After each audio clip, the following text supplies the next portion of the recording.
Beno, funtzio linealei ekingo diogu bideotxo honetan, eta hasteko funtzio linealen barruan proportzionaltasun funtzioa aztertuko dugu. Bideo hauetan ja, funtzioen adierazpen analitikoan sartuko gara apurtxo bat gehiago. Orduan, edozein proportzionaltasun funtzioren adierazpen analitikoa orokorrean horrela adierazten da. I berdin mx, bai? I eta x izango lirateke gure funtzioaren ezagunak, eta m konstante bat, bai? Orduan, honelako funtzioak proportzionaltasun zuzen bat da. Xen aldaketei iren aldaketa berdinak dagozkielako. Ikusten duzen moduan, nik xen balorea bikoizten badut, iren balorea ere bikoiztuko litzateke, ez? Bai? Hemen x bikoitza baldin bada, hau ere handitzen da justu bikoitza, bai? Eta hau txikitzen bada, hau proportzio berean txikituko litzateke. Horregatik, adierazpen honi, proportzionaltasun funtzioaren adierazpen orokorra deritzugu, bai? Bestetik, proportzionaltasun funtzioak, o forma honetako funtzioek, 0,0 puntutik pasatzen dira. Zergaitik, x 0 denean, biratu, 0 bider m dela konstante bat, 0 bider konstante bat 0 da. Beraz, i ere 0 da.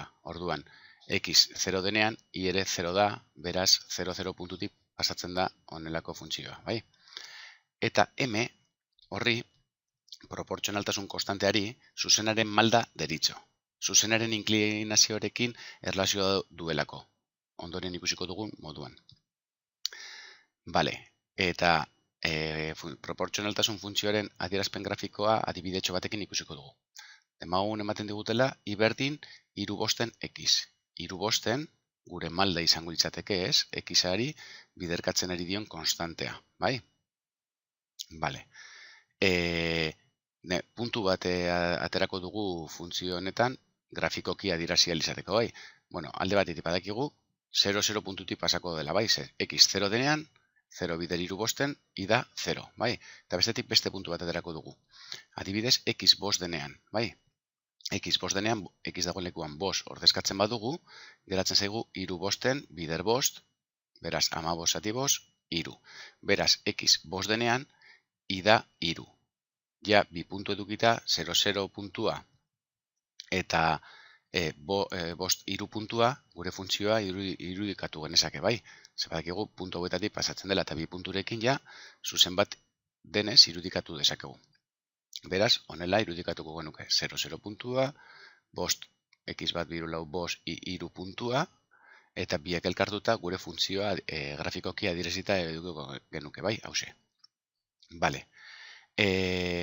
Hemen, demagun, nik adierazpen analitikoa ez dakitala, baina bi puntu edukita, adierazpen analitikoa lortu dezaket. Bai, nola? Atera barko nuke funtzioaren malda, bai? 3 hau da ezagutzen ez dudana. Bai, zebadakit proportzionaltasun funtzioa dela, 0,0 puntutik pasatzen delako, bai? Zuzen bat delako eta 0,0 puntutik pasatzen delako. Ordan, nola ateratzen dut 3 hau? Konturatzen bagara hemen, i ardatzean, bai, ze longitude edo neurri daukat. Bat, 2, 3, bai? I 3ko neurria. Azken finean, i ardatzeko longitude hau ateratzeko, bi puntu edukita, puntu bakoitzaren i koordenatuen arteko kenketa, bigarren puntuaren i, kasu honetan 3, ken lehenengo puntuaren i, kasu honetan 0, kenketa hau eginda 3 ken 0, lortuko nuke balore hau.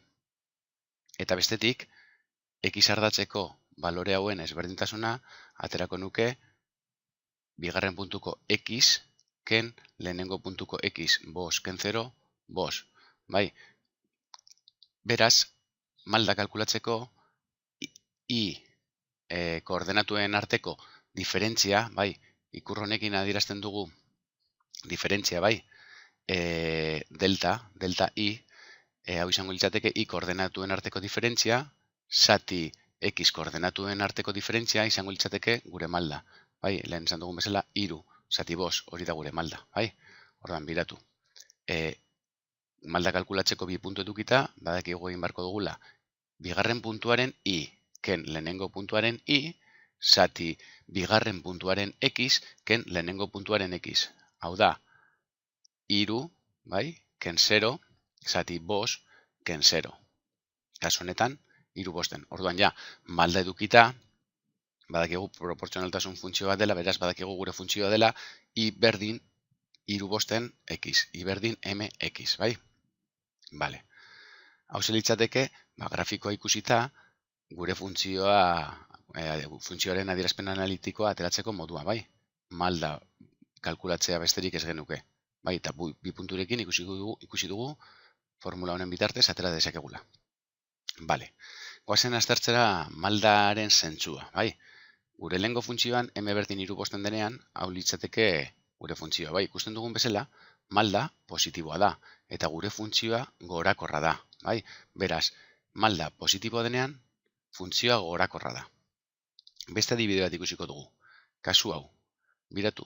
Kasu honetan, berakorra da funtzioa, zergaite biratu. I ardatzeko, bi puntu hau hartuko dugu, bai? Eta 0, 0.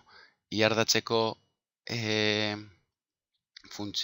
koordenatuen arteko diferentzia, kasu honetan, -1, -2, -3 da, bai?